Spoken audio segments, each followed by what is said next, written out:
guys, and welcome to my channel. If you are new here, my name is Ashley and this is The Reader's Wand. Today we are going to be talking about my 5-star reads of 2020 so far and my 5-star predictions of the books that I'm planning to read this year. So we will start with the books that I already read and loved. Birthday Girl by Penelope Douglas. This is a romance between a 19-year-old girl and her 38-year-old boyfriend's father. So they end up being evicted from their apartment, her and her boyfriend, and her boyfriend's father offers to let them live in his house as long as they do chores and things like that. And a romance sparks between Jordan, who's the 19-year-old, and Pike, who is the father. It sounds very, taboo, but it's really not. And I think something that Penelope Douglas always does very well is make you understand why two characters are fit together.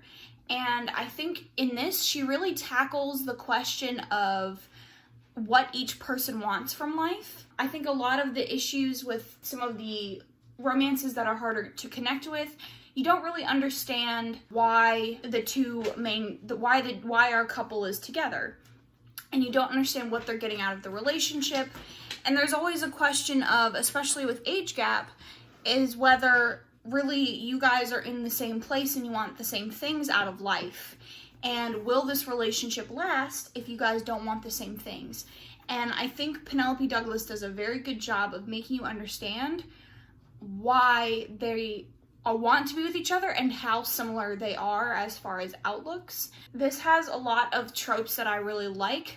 It has a grumpy versus sunshine sort of characters. Pike is very grumpy and set in his ways, and Jordan she's stressed about what's going on and, paying bills and things like that, but she is very outgoing and very excited about everything. She's in college and all of that, and you see her bring out that side in him, and it was just so good. I've actually read this twice this year, and it's so good.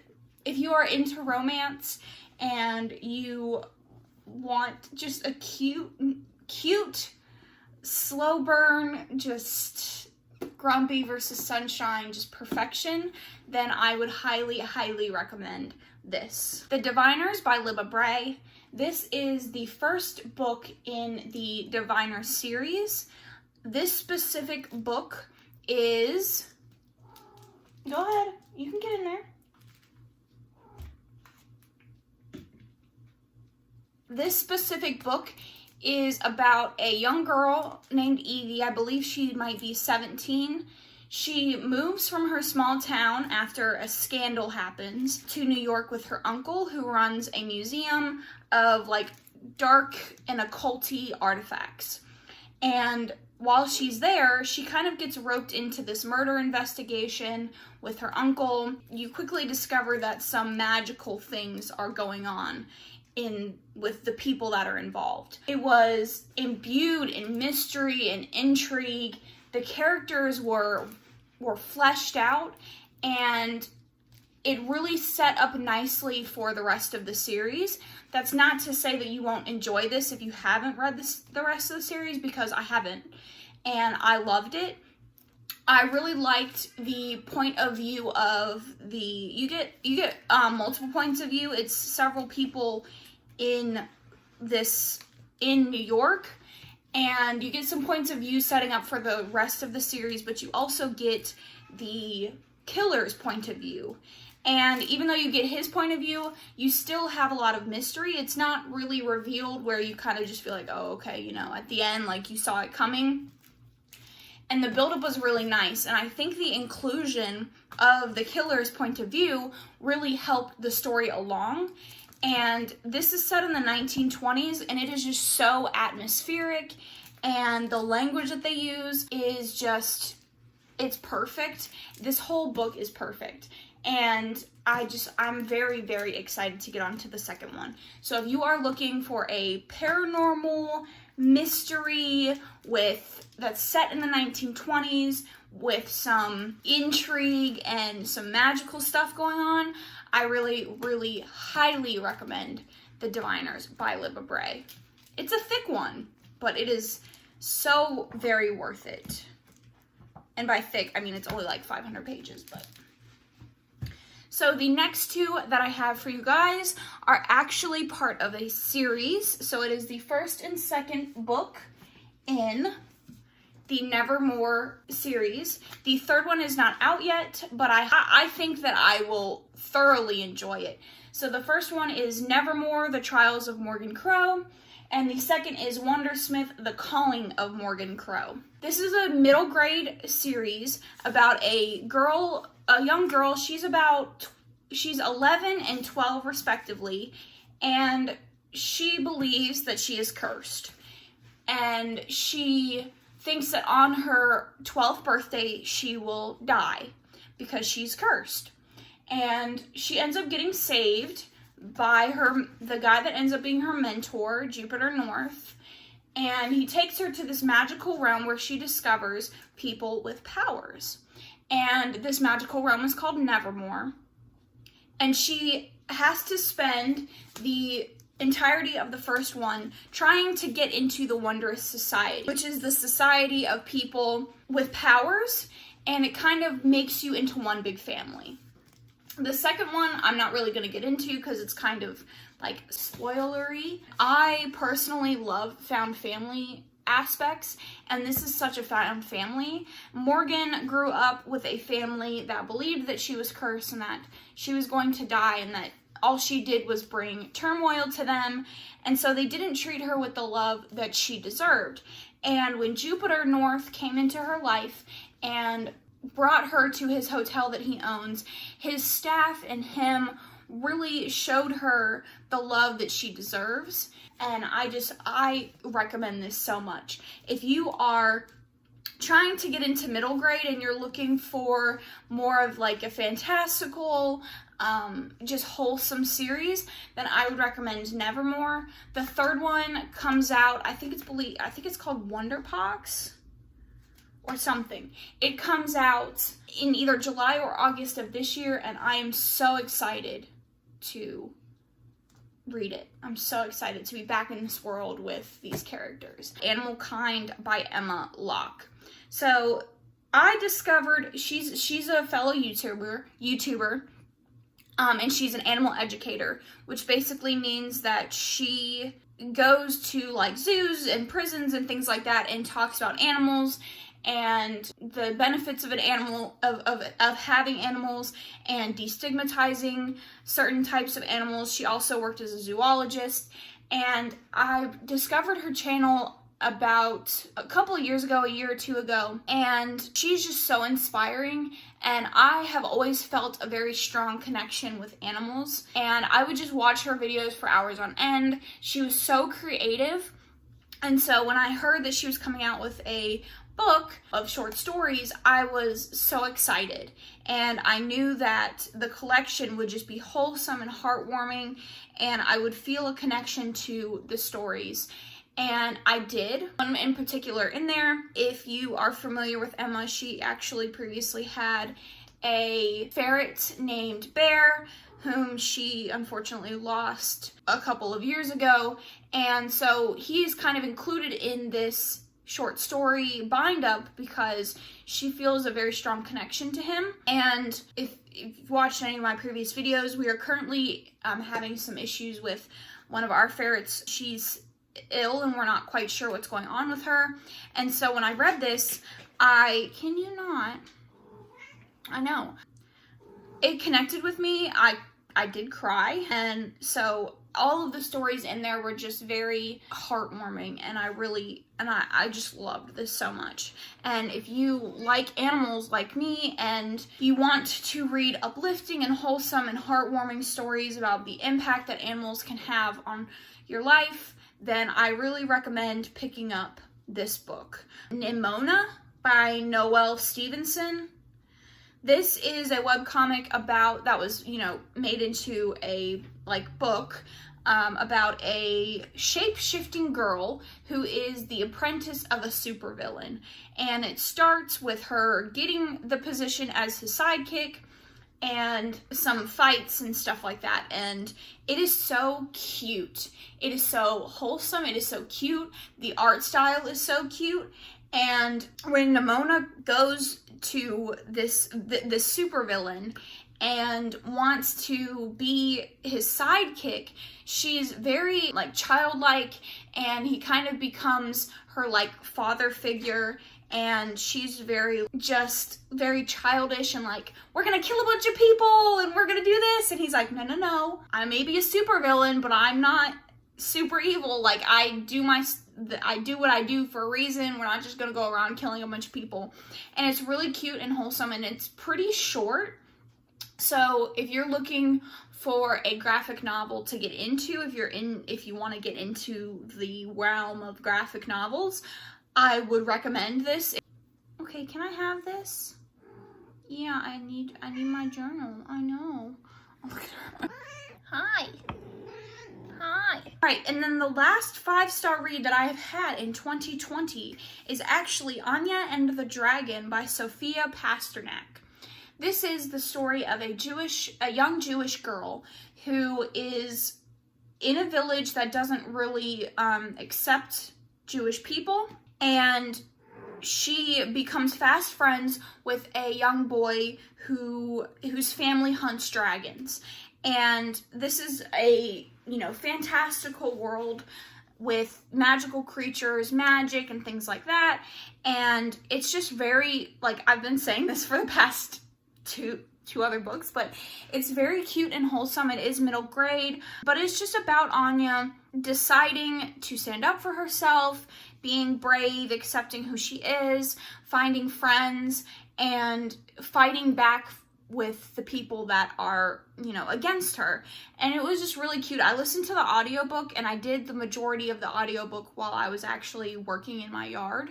And I really think that being surrounded by nature really helped my experience with this, because the feeling in the atmosphere is very nature-esque, and it's very magical, and you are dealing with magical creatures, and she's reading about magical creatures, and the whole experience was just so fun, and I loved it so much, and it's really good. It's really good.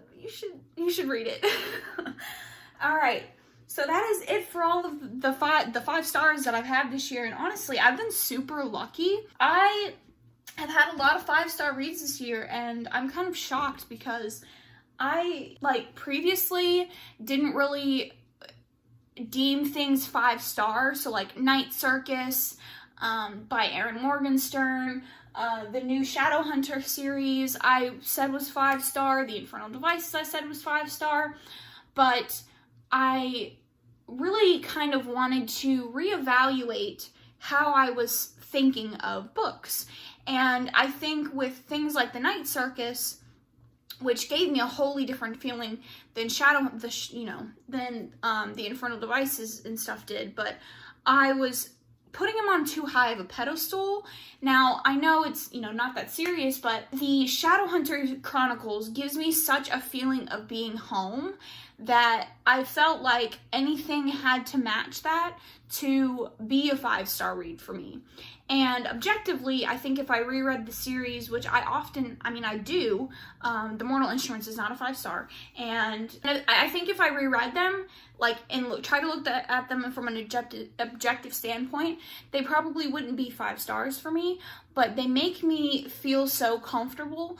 And the Night Circus is just so lyrical and so beautiful and just so atmospheric, and you can just feel the world and feel the characters' emotions, and you're just there, and it's just so gorgeous.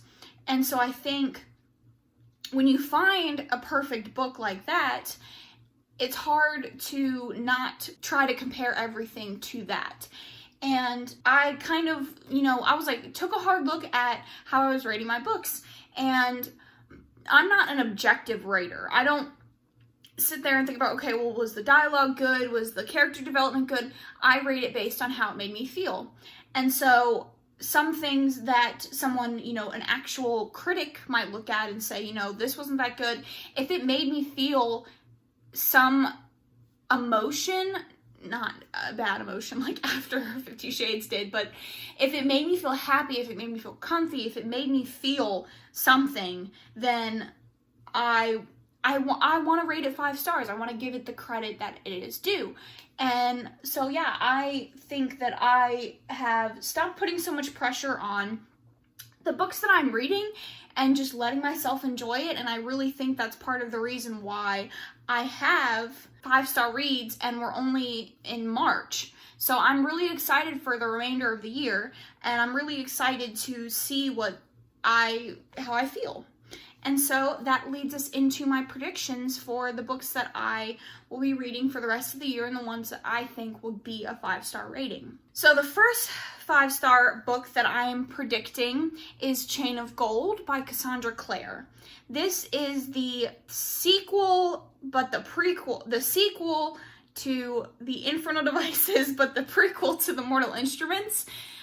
So it is like smack in the middle, and I am just so enthralled when I read these books, these Shadowhunter books, and I'm really expecting it to be very nice to just get back into this world and feel the angst and feel all of the things that the Shadowhunter books make me feel. Honestly, I'm not entirely sure what the book is about, just because I want to go into this having no idea. I know we're going to be following, you know, the usual cast of characters, but I'm so excited. I feel like Cassandra Clare's writing just gets better and better and better. My favorite series personally is the Infernal Devices, because it just makes me feel so comfy and I relate to Tessa as a character so much. But objectively, her newest series, The Dark Artifices, and I haven't read any of the novellas or anything like that. The Dark Artifices, writing-wise, diversity, all of that is just so much better than the rest. And I'm so excited to just, she's just so good. Alright, so I'm expecting that to be a 5-star, and I probably will do a book review on it. I'm just so excited. Next is The Starless II by Erin Morgenstern. This is the second book that Erin Morgenstern has put out. The Night Circus was the first, and it is about a boy who discovers that there is a world inside of books. So he's reading a book that he found in the library, and a scene in the book recounts something that happened in his childhood, and he kind of dives head first into this world. And I'm expecting it to be so good, and I don't know why I won't pick it up, because I actually own it, and it's been on my TBR for like 3 months now, or 2 months now, and I think I'm just scared that I won't like it as much as Night Circus, which is so dumb, because I don't have to like everything someone puts out to love the author or love any of her other books. It's just, but yeah, I just need to get it. I just need to pick it up, and I'm so excited. I think it's going to be 5-star.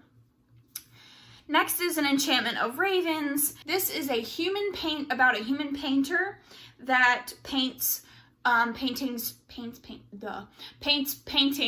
for fairies, and when she gets commissioned by a prince to do a portrait of him, she paints pain in his eyes, which is a very bad thing, and so some repercussions happen.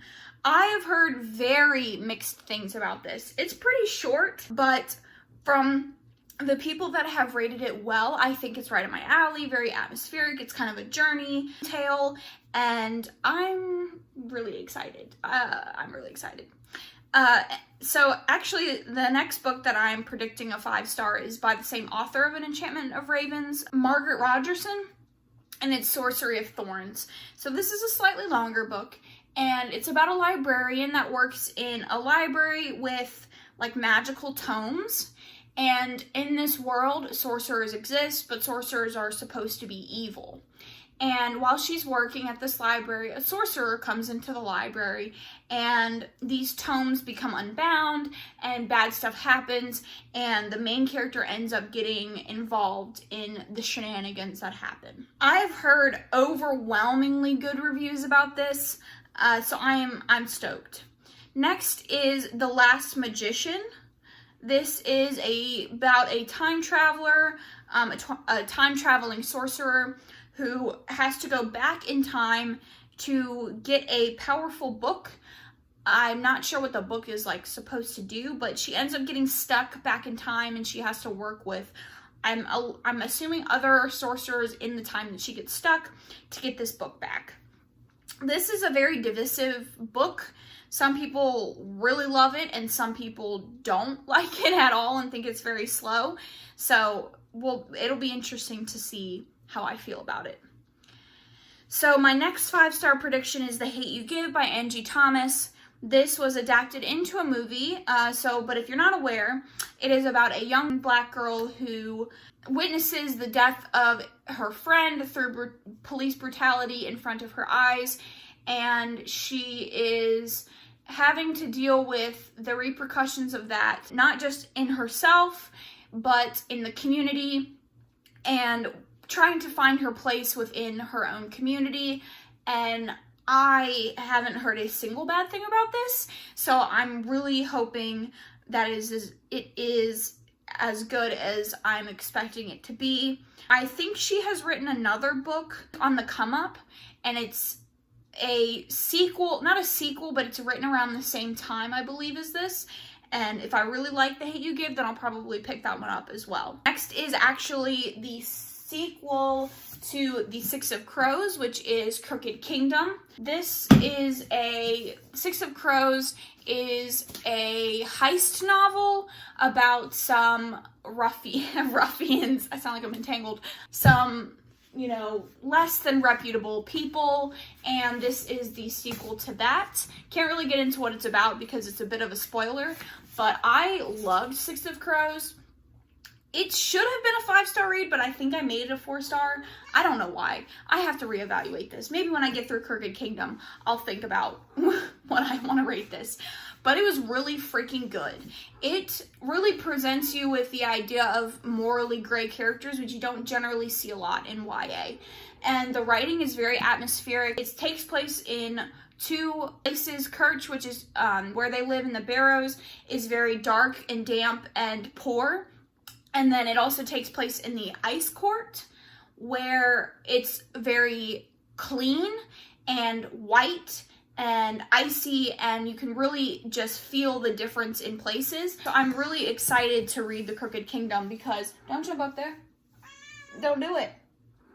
You can get on one of these shelves. I don't want you jumping up there. So I'm really excited to jump back into this world with this. And I believe there is a 3rd book or a spin-off it's a duology. So there's a spin-off of this called King of Scars, which I haven't really heard a lot about. So we will see if that is something that I end up picking up as well.